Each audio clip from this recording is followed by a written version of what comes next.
So good evening, everyone, and welcome to another session with Harif. Harif, for those who don't know us, is the UK Association of Jews from the Middle East and North Africa, and we aim to educate and raise awareness of the history and culture of these Jews. We have a website, www.harif.org. In order to receive login details for our Zoom meetings and information on our activities, you do need to be subscribed to our mailing list. So just go to our website. We do have a sister website called Point of No Return, which keeps you up to date with the news, and just click on news when you go to the Harif website. This session is being recorded and is also being live streamed to Facebook. I'm hoping that the recording will be up on the website, on our video channel very shortly, hopefully within a day or so. If you have any questions for our speaker, please do pop them in the chat at the bottom of your screen.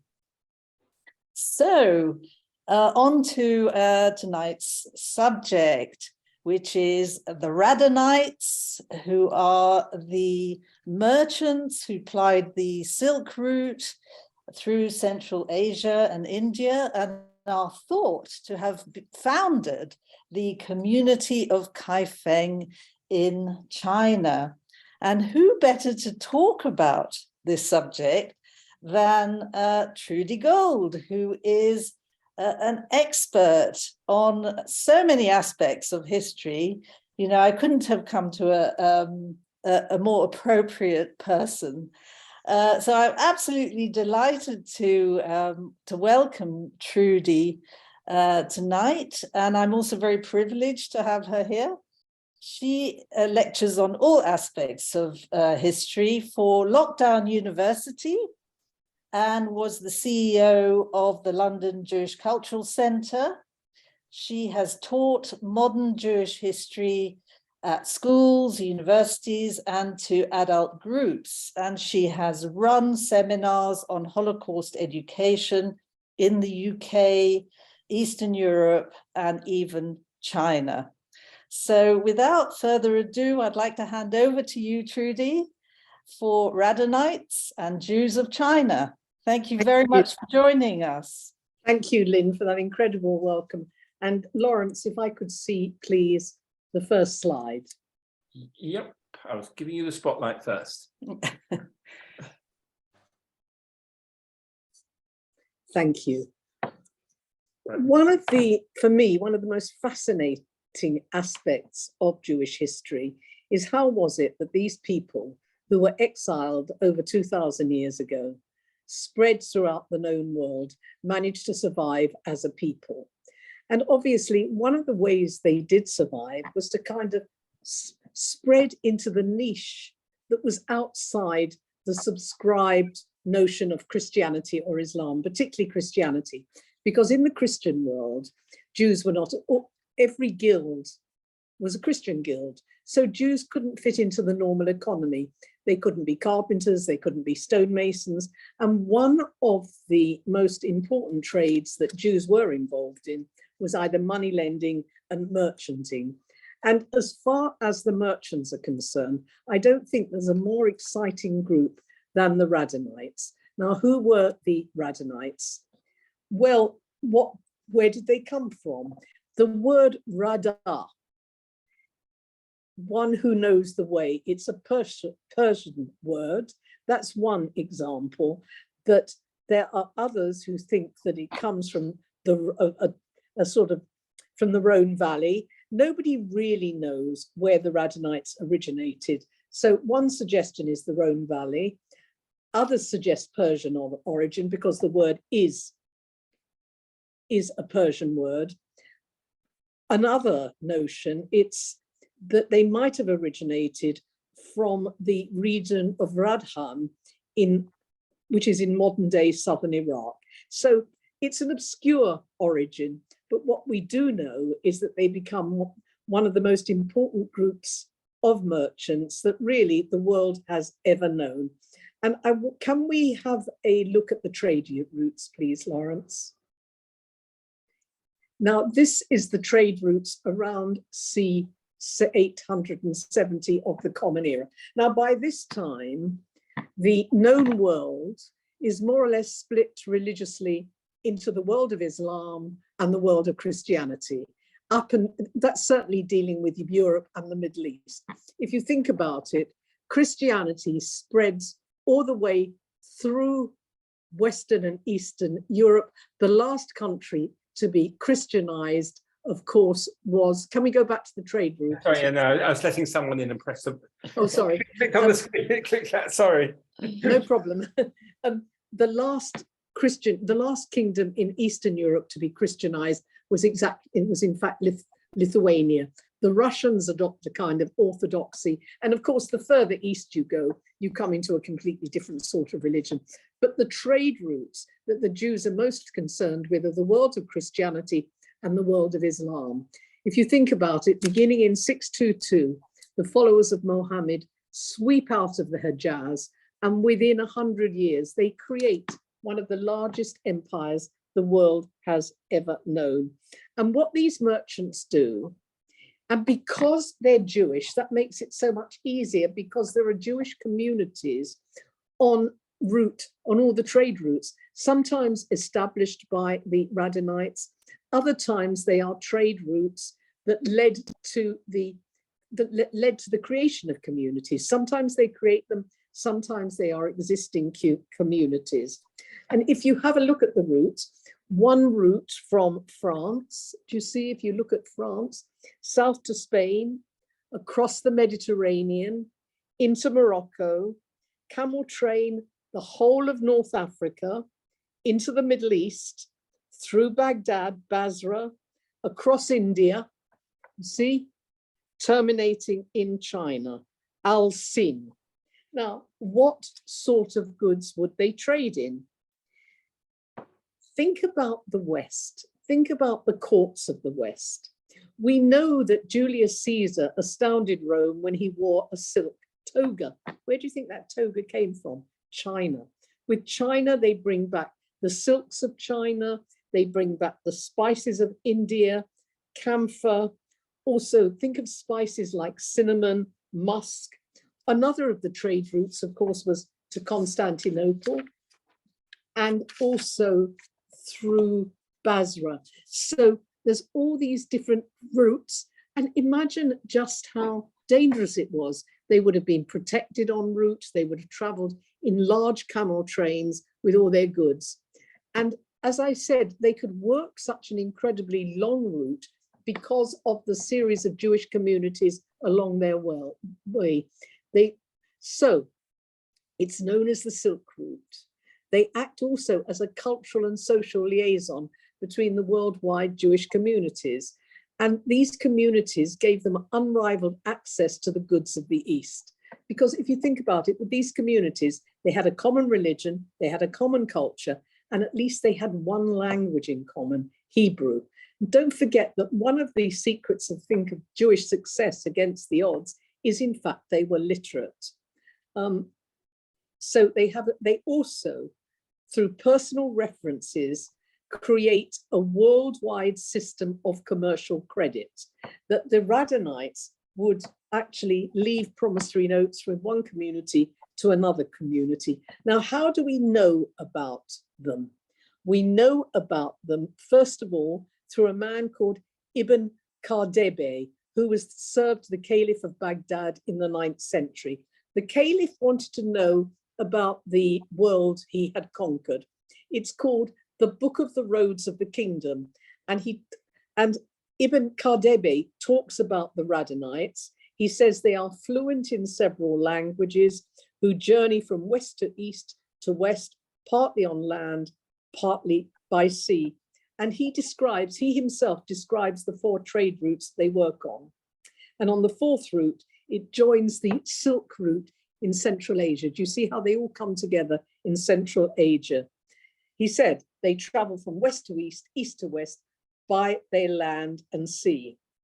And at their peak, and their peak was between 750 and 950, virtually every drop of spice that entered Europe came through Radhanite trade. And also, another interesting aspect, they're very much the mediators between the world of Christianity and the world of Islam. Never forget that Islam and Christianity were really at war from the birth of Islam right up to 1683, the last great battle, when the Ottoman Empire was defeated at the gates of Vienna by Christian armies, ironically funded by a Jew called Oppenheimer, but that's another story. So Ibn Khaldun, he's an interesting man. We know a bit about him. He grew up in Baghdad. He was the son of a man called Abdullah, who had converted from Judaism to Islam and was governor of Tabakistan, a mountainous region on the Caspian Sea. And he was a very cultivated individual. We know from his writings that he knew music. He had been appointed to the intelligence service of the Caliph, and the Caliph, the supreme ruler of the Abbasid dynasty, Al-Manrum, he very much wants information.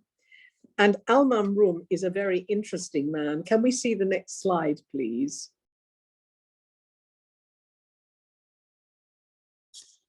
Caliph Al-Manrum, here you have a depiction of him, and he is evidently the Caliph at the time of the telling of the Arabian Tales.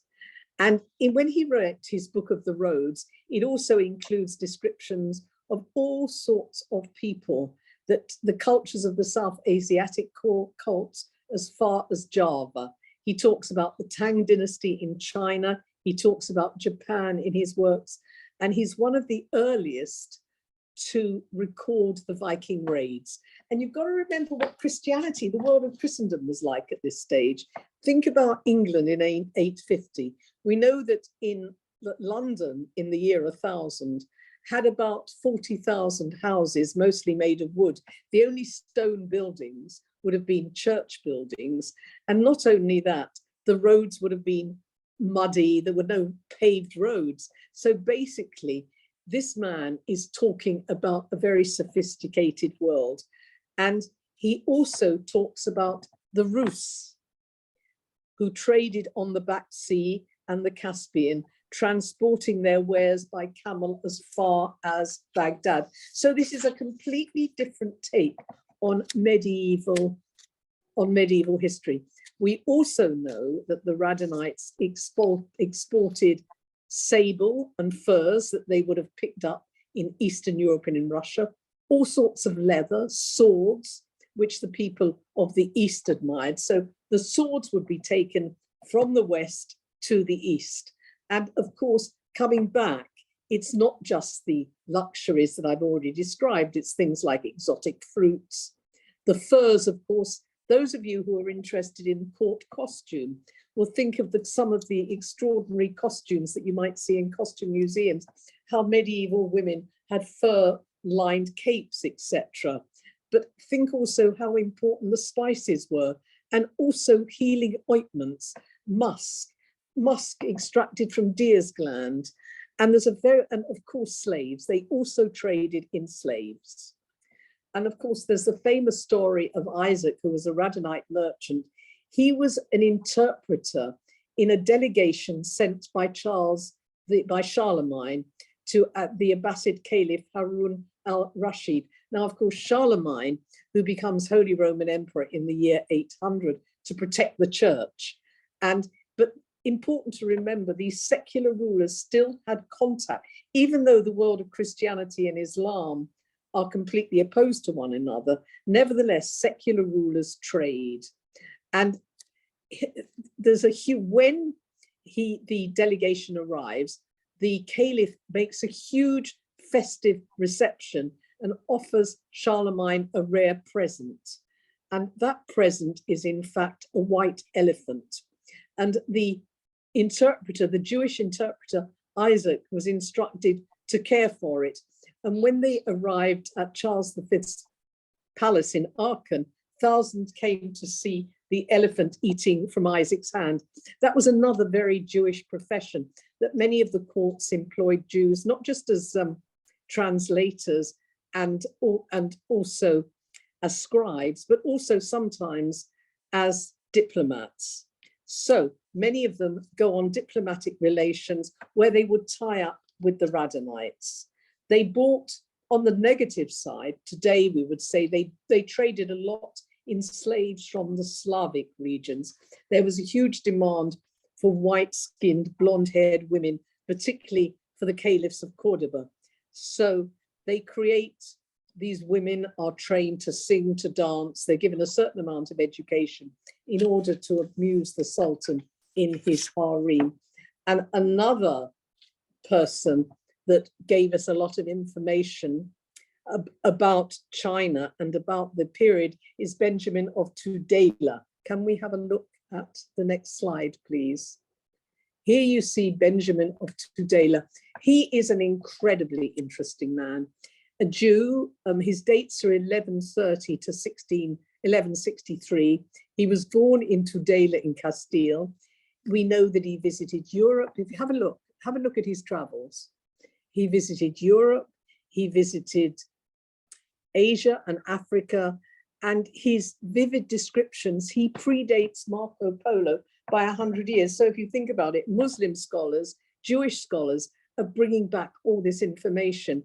And never forget that in the Islamic courts of Cordoba, for example, Jewish and Muslim scholars are working together to keep alive the learning of Greece and Rome. He had a vast knowledge of languages. His work was originally written in Hebrew. He was particularly interested in what had happened to the Jewish communities. Eventually it was translated into Latin and later on into most European languages. And later on was to inspire the scholars of the Renaissance. What was the purpose of his journey? We think it was to go to the land of Israel. We know that he set out on his journey in 1165. Was there a commercial motive? He did seem to show an interest in coral. Was he a gem merchant? But what was important is he outlined all the Jewish communities that he met, and he gives a fascinating account. He begins in Zaragoza. He goes all the way. In fact, he also describes Jewish communities in Ethiopia. He visited Mosul. He gave an accurate description of Nineveh. In all, he visited himself 300 cities.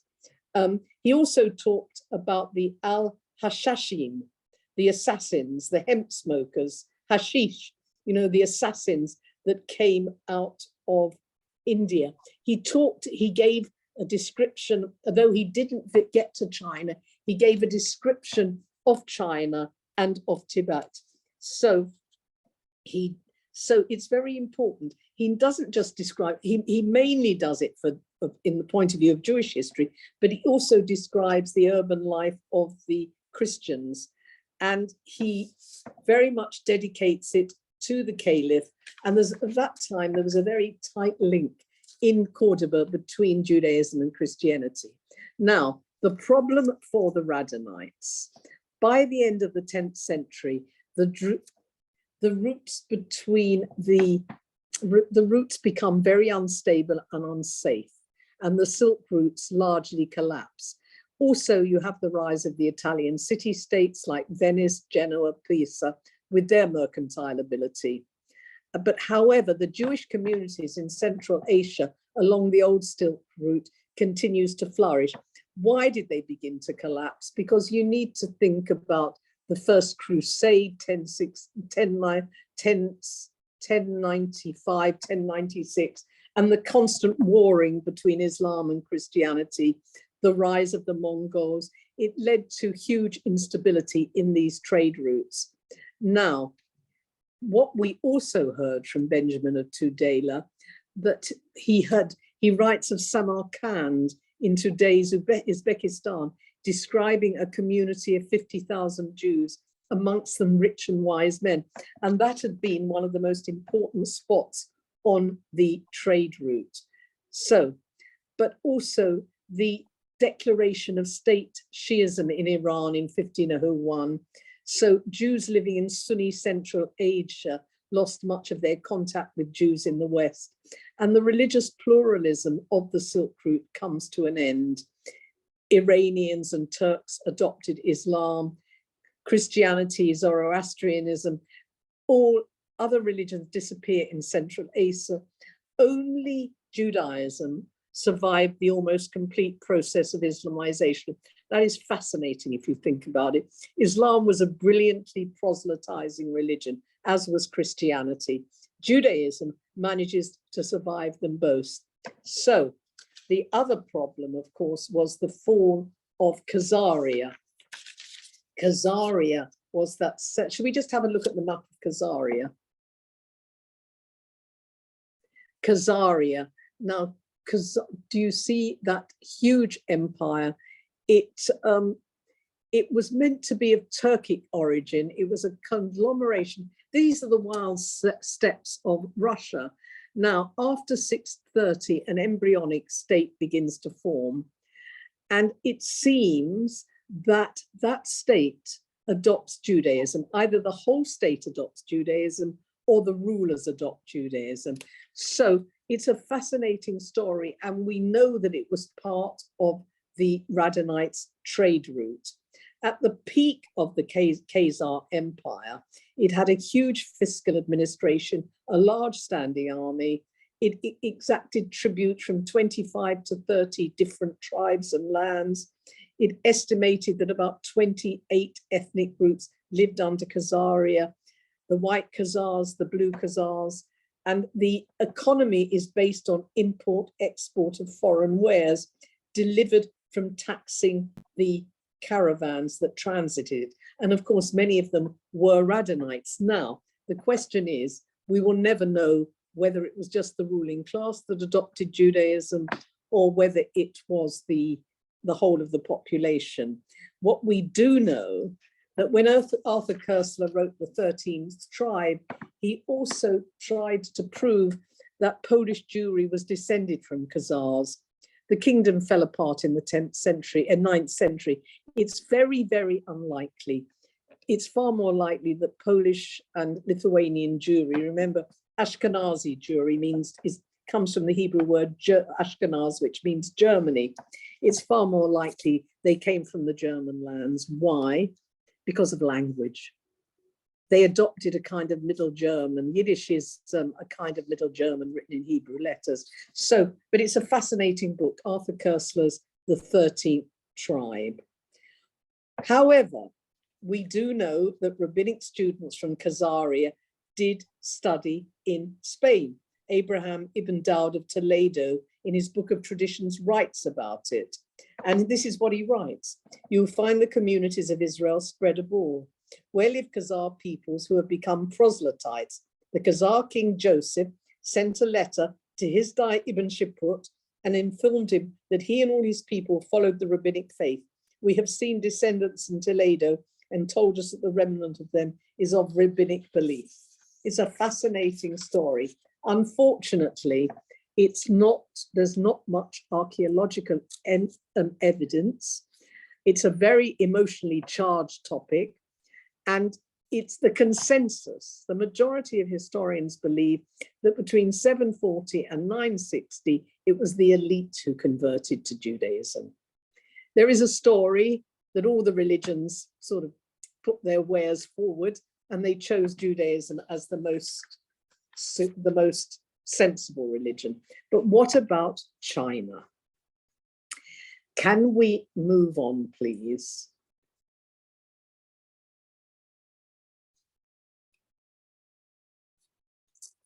Now, this is Professor Xu Xing.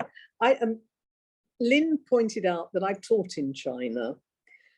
It's a fascinating, I'm going to quickly tell you the story before I get into the history of Jews and China.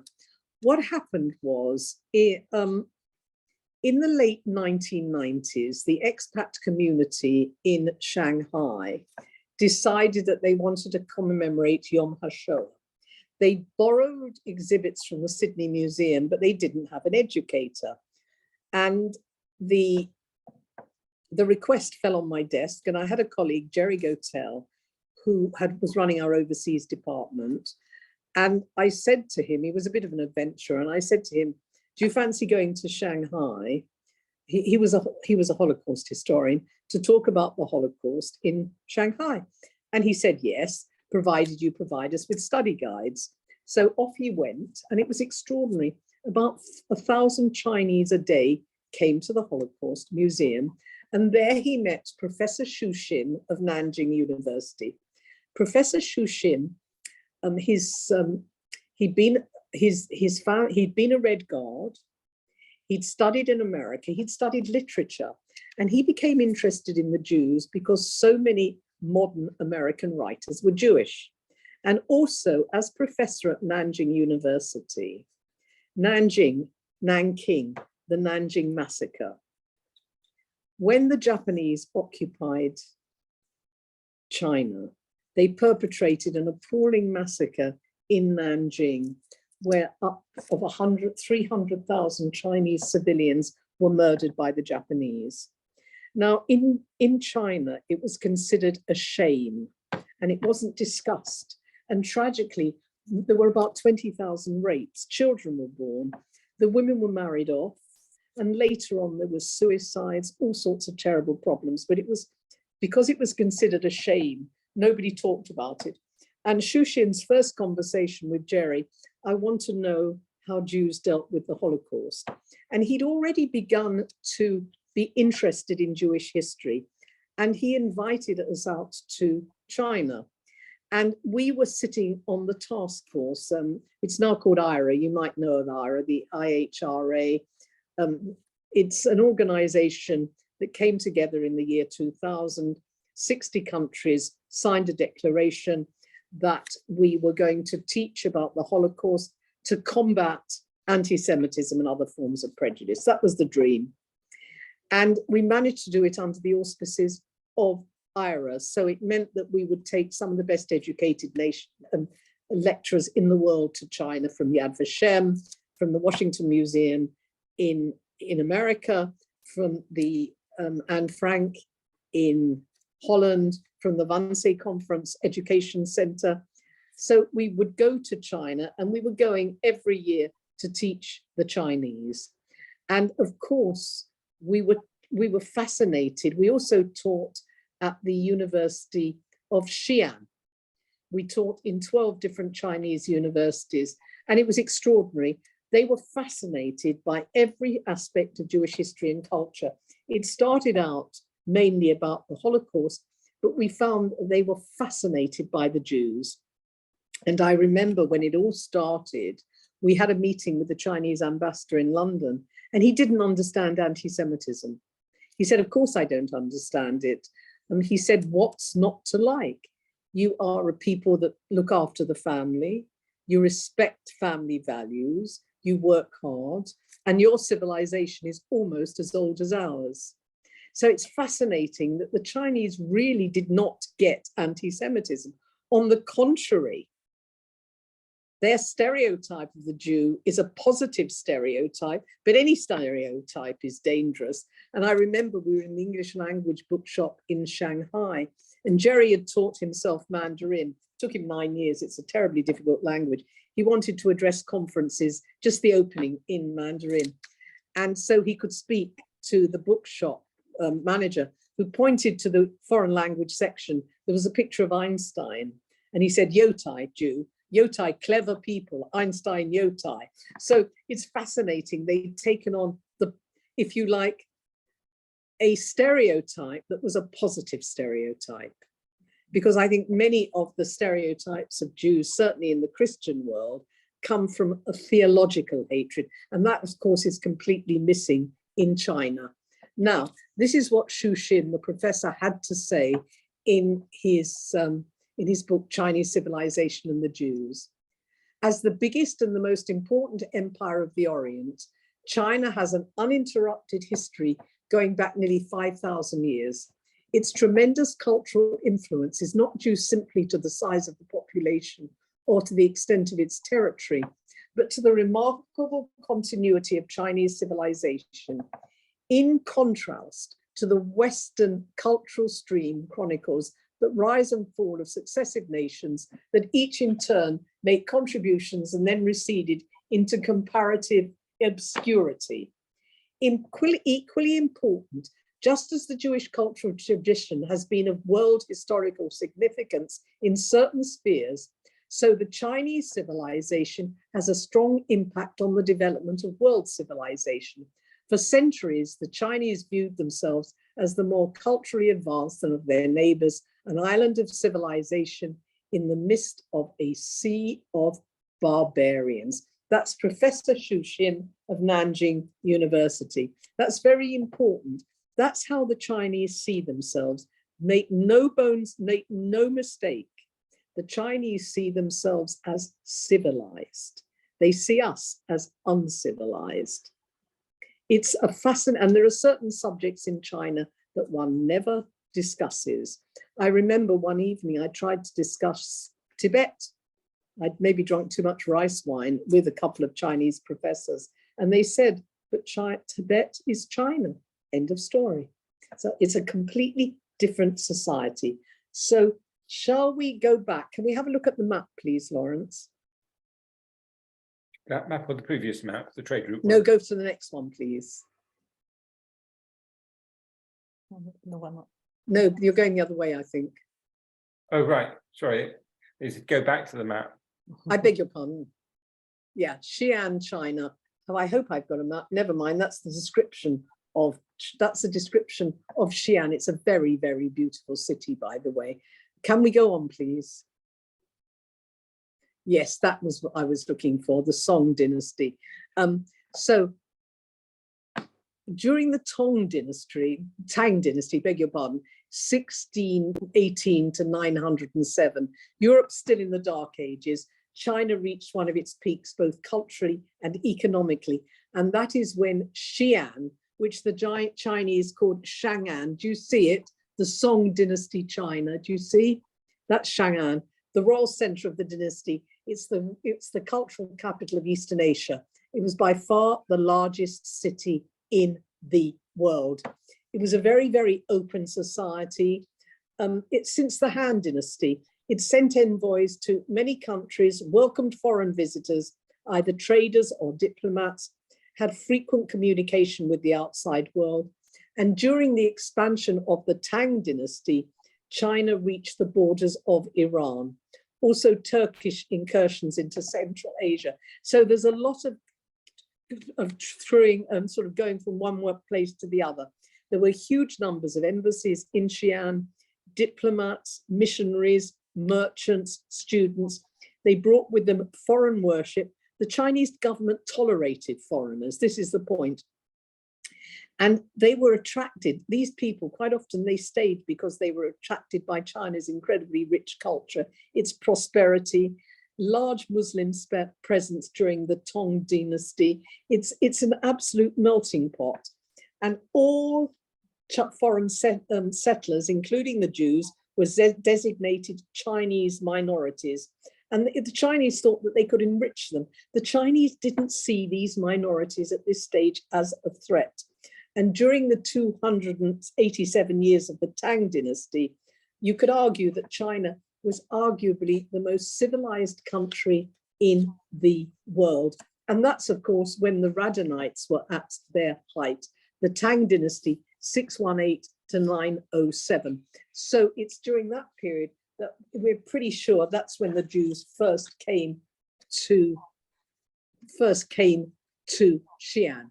Now, after the fall of remember, it's the Radhanites who link the Frankish kingdoms to the to China, both by land and sea.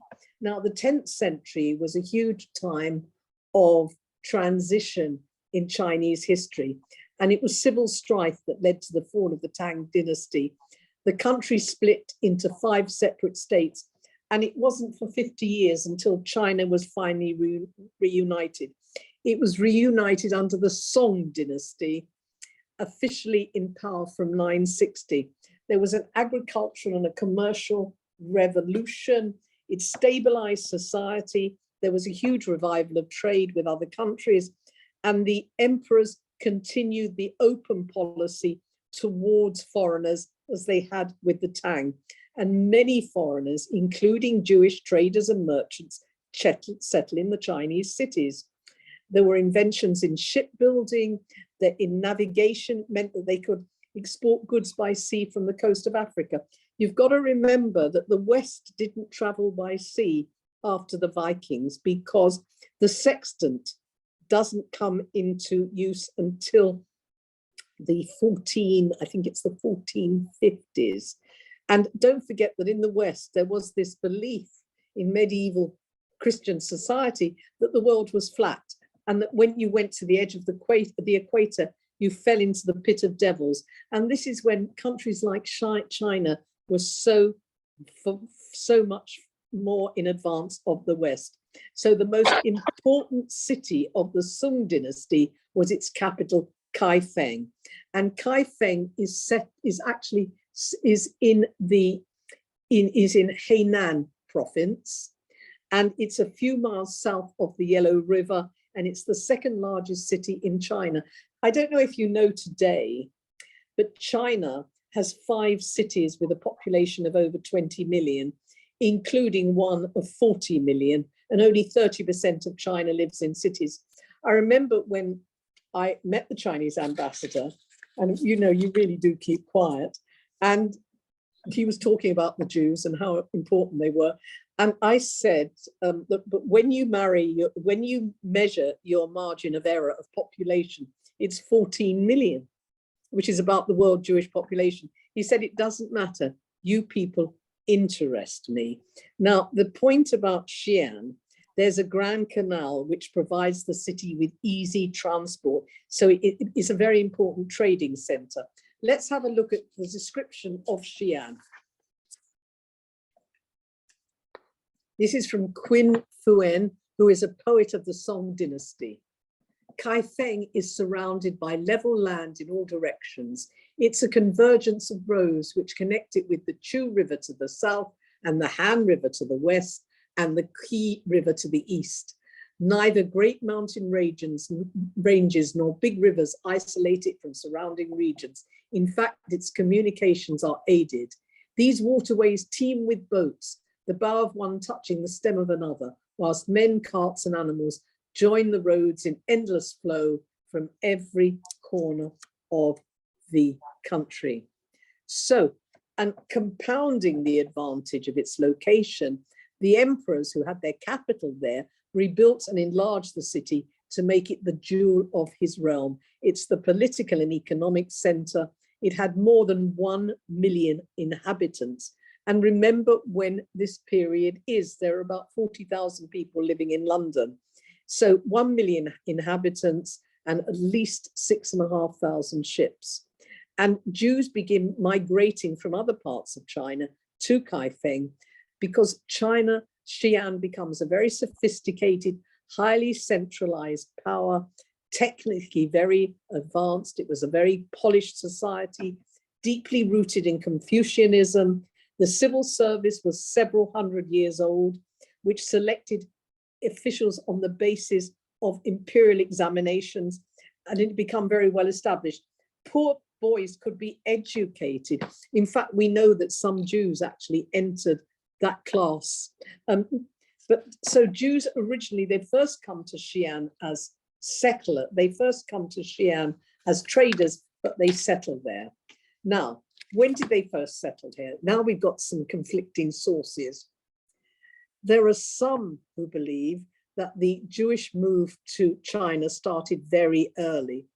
The Kaifeng Jews themselves give a description of their arrival on an inscription erected in 1489 in Kaifeng, that they arrived during the Song dynasty, 960 to 1275.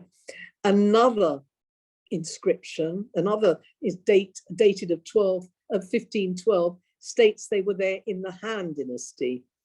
And in 1663, another description states that they came in around 1060. So it's complicated. We know Jews came to China with the Radhanites, but there is archaeological evidence from these inscriptions that there were Jews there earlier. So if you think of the fall of Judea, if you think about the Roman Empire, if you think about the fact that Jews become merchants and traders, any of these cases are plausible. But all the scholars do agree that it's during the Sung dynasty, towards the end of the Radhanite period, that Jews found a proper community in Kaifeng. And why? Because Kaifeng was the capital. And who were the Jews who settled there? They would have been, as I said, Radhanites. It's thought that they were originally from Persia. And the Passover Haggadah of the Chinese Jews, they used Persian extensively.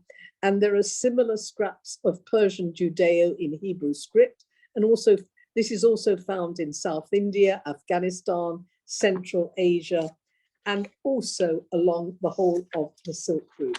Now, can we move on, please? Here we have, of course, in the end, it was the Mongols that are going to destroy that wonderful dynasty. But can we go on, please? Here we have a stone commemorating the Jews of Kaifeng. This was from a photograph in 1905. Can we go on, please? Here we have some Jewish artifacts from Kaifeng. And can we have a look at the Kaifeng synagogue, please? Here you have a model of the Kaifeng synagogue. Unfortunately, various synagogues were destroyed because of the floods. There's a wonderful story that in 1605, a Jesuit missionary, a man called Matthias Ricci, he meets Kaifeng Jews while he's searching for Christian communities. And at first he thinks they're Christian, and then he realizes he's Jewish. Now, it was in 1642 when the synagogue was destroyed because there was a terrible flood of the Yellow River, and it killed about half the community. Many Jewish homes are destroyed, but the synagogue is rebuilt again in 1663. By the 18th century, though, there's a decline. The overland routes lose their importance. The new rulers become increasingly xenophobic. Why? Many reasons, because of Christian missionaries and the big powers looking greedily at China. Don't forget how the big powers tried to slice up China. The Chinese loathed missionaries. I'll never forget, a Chinese official said to me, the missionary movement was very rude. It's fascinating if you think of it from the Christian point of view. The soul of an unborn child in a pagan mother is damned. To the Chinese, to impose on another their belief system is rude. Now, it's one of the reasons that they didn't have problems with the Jews. When China felt itself to be secure, minorities flourished in China. You know, but by 1860, the synagogue was dismantled.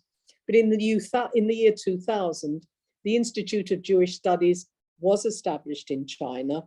And today there are about 300 Chinese who call themselves the descendants of Chinese Jews. There are problems now because religion is a problem in China. And of course, China, that when we first started teaching there, went through a liberal period. There's a slight close up. So we don't know what the future will hold. But I just wanted to give you an overview of a subject that I find absolutely fascinating. So if you like, Lynn, shall we see if there are any questions? Yes, certainly. And thank you so much for that brilliant presentation, Trudy. I think we've got a few. Could we have the names of all the characters mentioned, please? Shall I send them over to you, Lynn? Sure, yeah. I know some of them did appear on the slides, okay. like the Caliph al-Mamun. Yes, but Benjamin of Tudela is quite easy, isn't he? I think the one they want is, I know the one they want, I can give it, it's Ibn Khordadbeh. It's Khordadbeh. He is the important geographer. This is from Lawrence. I saw an amazing online display about the Sung dynasty via CNN. Yeah, there are loads and loads of wonderful documentaries on Chinese history. China, I find China absolutely fascinating. Oh, this is interesting from Panina. Possible ancestors, Bukharan Jewish branch spoke Bukharan, a Judeo-Tajik dialect, version of Persian Uzbekistan, today Mizrahi. That's interesting, isn't it? You see, we never really know. We have theories, but what makes most sense is that it was the Radhanites, those merchants going there. Can you imagine how exciting that city must have been? Over 1 million people, all sorts of different merchants, diplomats, all allowed to be together. That's what I think is so interesting. There doesn't, this is from Rosalind. Were Jews admired because they were useful to Chinese progress? I think there would have been certain similarities. I don't think, look, Jews are not proselytizers. As the Chinese ambassador said, they work hard. What's not to like? They were not a threat to China. You see, missionaries were, because they're trying to take over the soul of the Chinese.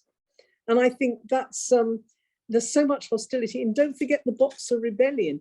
Don't forget how the Chinese empress was, you know, she was at the mercy of all the different legations, the Americans, the British. Think about Shanghai, you know. Yeah. Think about Hong Kong, the gunboat and the Opium Wars. You know, the Chinese, my experience of China, of the Chinese, and remember we met academics mainly, they have a kind of disdain of the West. We might think that we would not share their values about civil liberties, human rights, and certainly what goes on in some of their areas. But on the other hand, they don't think much of our value system either. So there's a huge impasse. Trudy, can you see the question from Professor Kerem? What were the other Jewish communities? Let me see. Although we don't read much, I'm sure there were probably Radhanite women trailblazing too. The problem is that women are more or less written out of history, aren't they? Were there women traders? I'm not sure about that. That would have been incredibly hazardous. There certainly would have been a lot of women in the settlements, the Jewish settlements en route. And I'm sure marriages would have been arranged through the Radhanites, of course. Yes, and Professor Kerem asked about other Jewish communities which were destroyed along the Silk Route. And do you have any details of them? It's not my field of expertise, but I have a colleague who is, and I will find out about it for you. I think we have to say, can we assume that most Radhanites were male traders? We have to. If so, did the Kaifeng community emerge from Jewish men who married local women? I think that they would have married local women, yes. And many of them converted. I mean, the Chinese Jews who I met, they look Chinese. Going back to that terrible Jewish joke. I wish I could say that there were prominent Radhanite women. I can't imagine women at that time, and it's not the fault of the women, it's the fault of a male-dominated society, women taking that sort of journey. Mm-hmm. Yeah. Did Marco Polo meet Jewish traders? Maybe he used their maps and routes to reach China. That is a very interesting question, which I can't answer. Those maps were certainly available. Mm-hmm. But don't forget, by this time, the Venetians were already traders themselves. That's another reason the Radhanites were no longer so important, because you see the rise of Venetian traders, just as you see the rise of Italian bankers and the banking houses like the Fuggers. That's why Jewish concern with money, they stopped being so important to the West. Now, did the Chinese love the Jews? Not necessarily. I think they were just considered an interesting oddity. And obviously there would have been intermarriage, yeah. Mm-hmm. It's an interesting question. It's quite likely that some of the traders would have married on the Silk Route and taken their wives with them and settled in Kaifeng. That's possible. It was an incredibly sophisticated city. I think that's the point. Yes, there were Yemenite Jewish traders who adapted Persian Jewish culture, who reached the Silk Route. Yes, Fascinating. Thank you, Mimi. Have there been genetic studies to support the written records and trade routes? I don't know the answer to that. It's a very, very good question. Somebody should find that out. Who had the best swords? There are cases of crusaders with Chinese swords. I think it depended. I think the Chinese swords were more admired, but so were Western swords. Of course, the Chinese invented gunpowder. Chinese invented so many different things, and paper. And there is this theory, but I don't want to misspeak, that it was the Radhanites who brought some of these methods back to the West.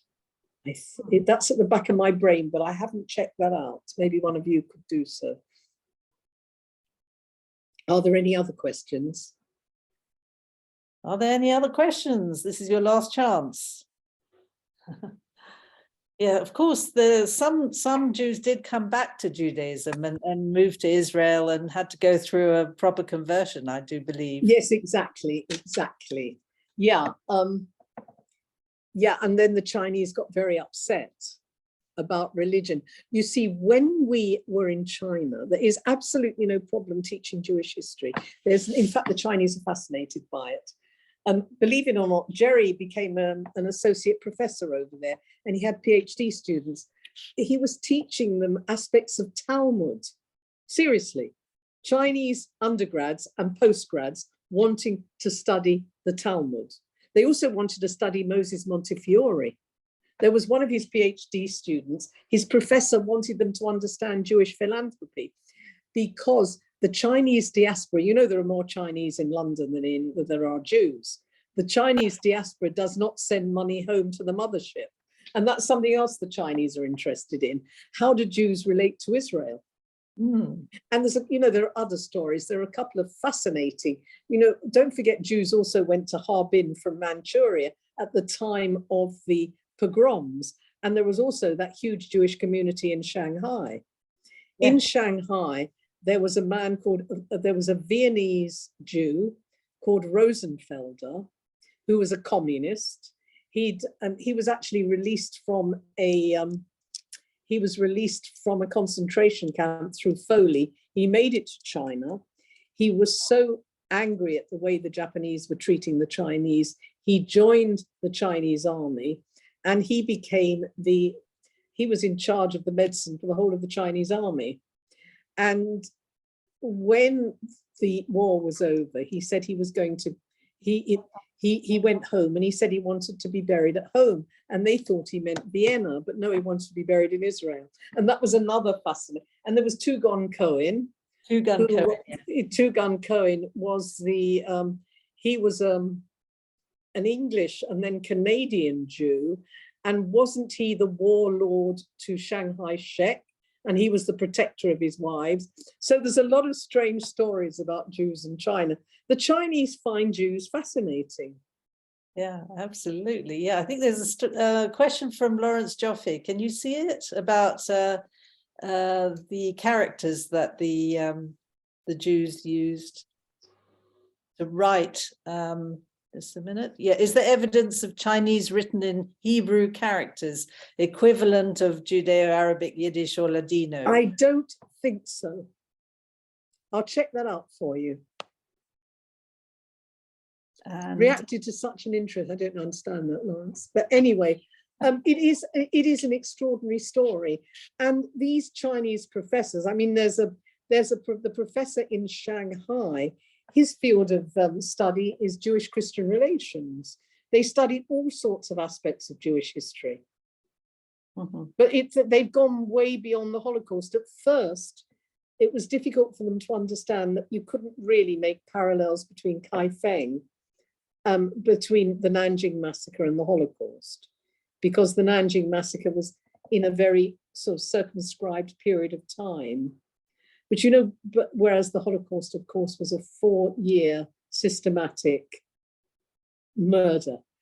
But the other thing that was very interesting, that we really did some work on with them, there was a Chinese diplomat in Vienna who saved, he gave lots and lots of visas to Jews to help them escape from Vienna.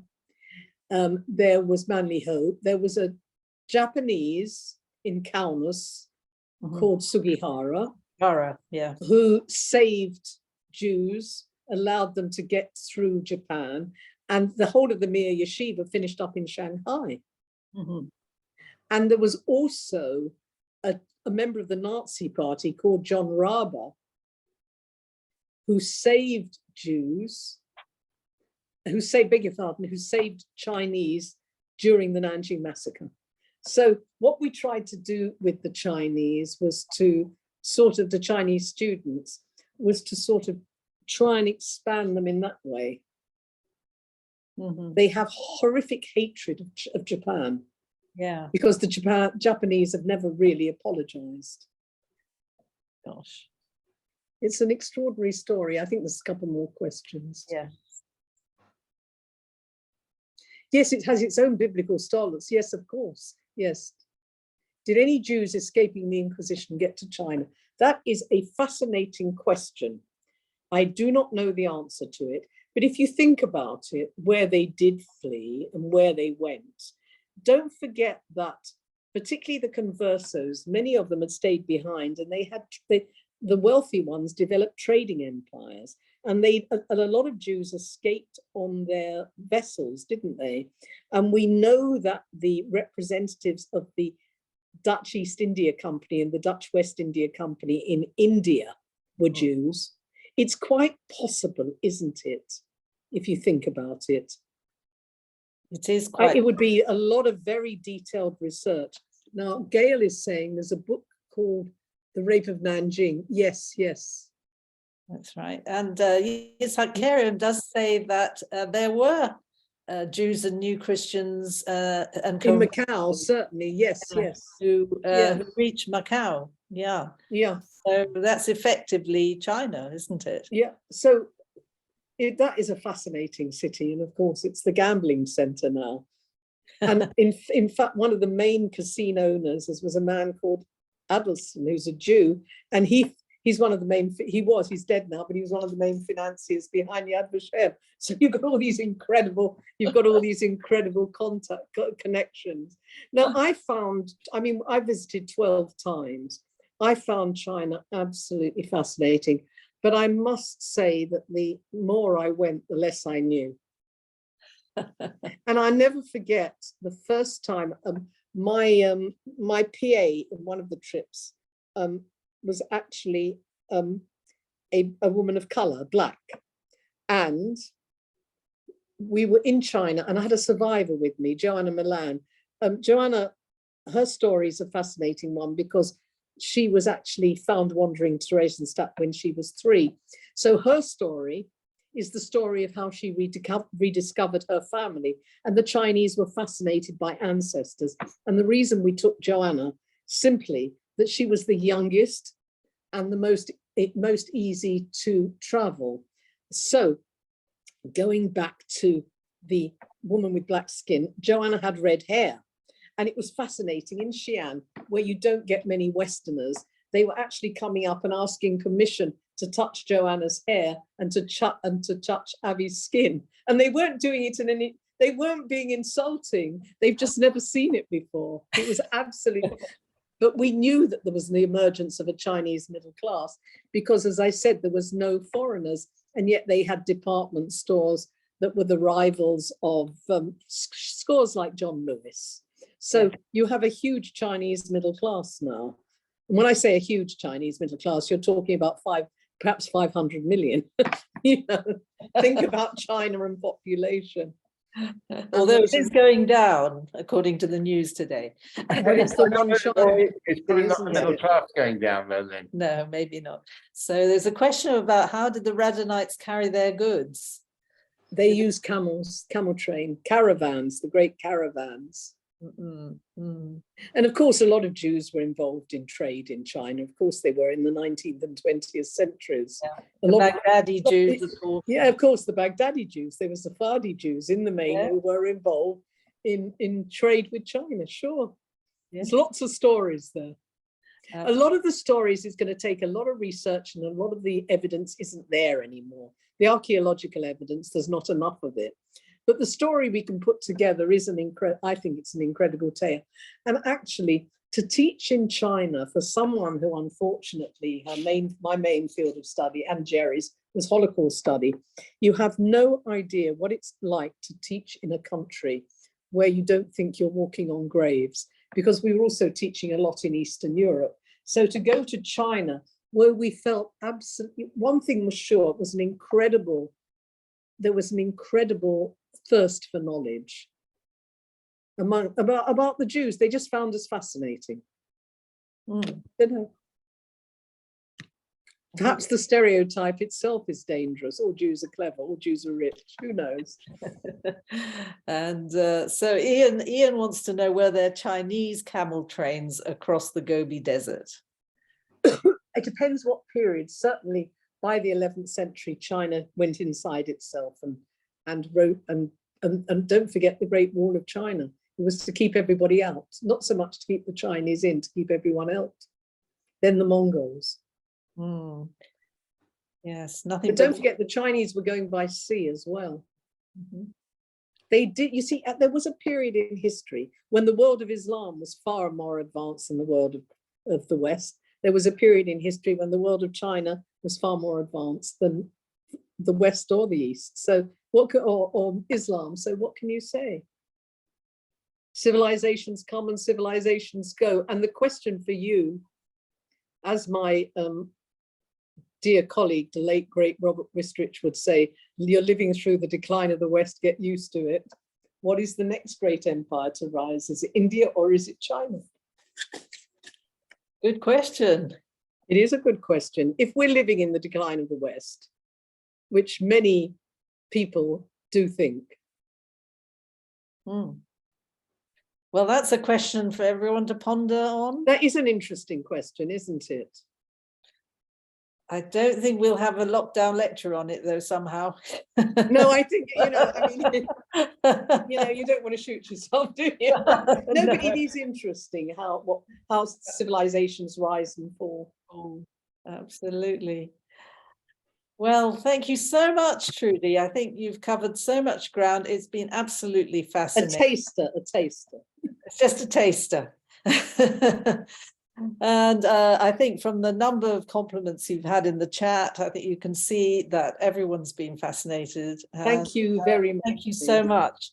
So I think, and you're lecturing for us in a couple of weeks. Oh, help. She's such a good lecturer compared to you. So I think what we'll do before we close the meeting, as is our custom, we will unmute everybody so that they can say goodbye and thank you and anything else they want. Do you want to just removing the people called iPhone, etc.? Yeah, sorry, Oh dear. sorry, iPad, you've got to go. Oh, and last question, will you write a book? Actually, I was thinking that. But I think several books, Trudy, are in order. Well, one of the things we're thinking about with lockdown, because we've been going for nearly 3 years, and we have recorded, certainly for the last 2 years, the lectures, that maybe someone could scribe out the most interesting of all of our lectures, which will include yours, and see what we come up with, because we really, because we're going at it from history, cultural history, music, arts, literature, we're coming at so many different angles. In a way, it's a fascinating concept, isn't it? That happened by accident. Just to explain to those who don't know about lockdown. Okay, the lockdown very quickly began when lockdown first occurred. My friend Wendy Fisher was locked down in South Africa with her family. I was locked down in a cottage in Cornwall. Wendy had been a student of mine, and she phoned up and she said, "We're going insane. How would you like to lecture?" And I said, "Well, I'm going insane too, so I would." So I started lecturing to her and her family once a week. And then she said, "I'm going to invite some friends." So she did. And within 2 weeks, we had about 100 people. And then she said, "Well, why don't we expand it?" So I got in touch with my friend Patrick Bade, who I'd worked with at the London Jewish Cultural Centre, who's a cultural historian. He used to be a historian at he basically is art, music, whatever. And then we invited a literature person, and then we invited, so in the end, we now have 18,000 people who signed up. That's amazing. But it's bizarre. And if anyone all over the world, provided Lynn vets them, just let Lynn know. Then you can hear her on lockdown. I mean that. Why not? Yeah, absolutely. It's open to everyone. Right now, Yeah. everyone is Provided that they are respectful, as Lawrence is insisting. Yes, I know. we don't want 54 people talking at once. Holly has got the first one to have her hand up. So we are all very respectful. First of all, I'm only teasing. I know you are. First of all, Trudy, you are a delightful and lovely lady, and I thank you for this really intriguing talk. Thank you for mentioning about the Jews of Shanghai. I have seen the documentary.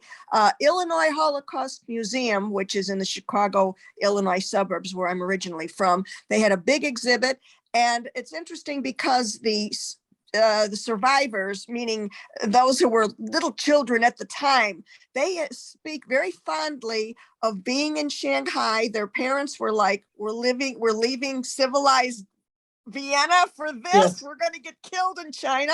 And then they found out, no, the Chinese just adopted them. They just took them under their wings and loved the Jews. And so thank you. And Lynn and Lawrence, again, thank you. I'm sorry I missed the last webinar. I screwed up on my days, New Year's week. You are Tuesday forgiven, Holly. Tuesday was Wednesday and I just messed up. Lovely to Okay. meet you. Lovely. Carol. Carol? Yeah, I am fascinated by so much of what you told. You mentioned names that are slightly familiar, and then you go into this in-depth story. Shanghai, I think a lot of us know about, but so much of what you talked about in terms of the history, the connections. So I want to endorse all those folks who mentioned the books. Write a book, but even better, your enthusiasm is definitely catching. It's contagious. So Thank you. more talks, even better. Thank you. Thank you. Another one for Lockdown University. Yeah. Okay, and does anyone else want to speak? If you put your hand up electronically, I will see it. Nope. No. Right. Silence. Do you want to publicise our next few talks? Yes, Darling? so I just want to, just before we close, I just want to draw your attention to our next talk, which will be completely different, about the Safra. What's his name again? Edmund Safra, Edmund. the great banker and philanthropist. And we will be having the author of a new book on Edmund Safra on a Harif session in 2 weeks. And we've got very exciting lectures lined up for February as well, as you can see from our advertisements. You do a brilliant job, Lynn. Thank you. You do a brilliant job. So I think we will probably now say goodbye to everyone. And thank you once again, Trudy, for a fantastic talk. And thank My you absolute so pleasure, much for Lynn. your And Lawrence, thank you enthusiasm. for working the slides. I That's all can't right. do things like that. Yeah, you're not. When I do it wrong with Lynn, she kicks me under the table. It's much more civilized with you. Was that an electronic kick? Take care. God Thanks bless. very much. Take Bye, care, darling. everyone, God and bless. see you soon. Bye. Bye, everybody. Stay well. Right, thank Very you. well. Come back Bye. again, Trudy. I think Trudy's gone. Right, let me remove your spotlight, Lynn. And everyone's free to speak now. There are only about 14 of us left. So anyone wants to say hello, feel free. Think stop the recording now. Yeah, okay. I'll stop recording. Right.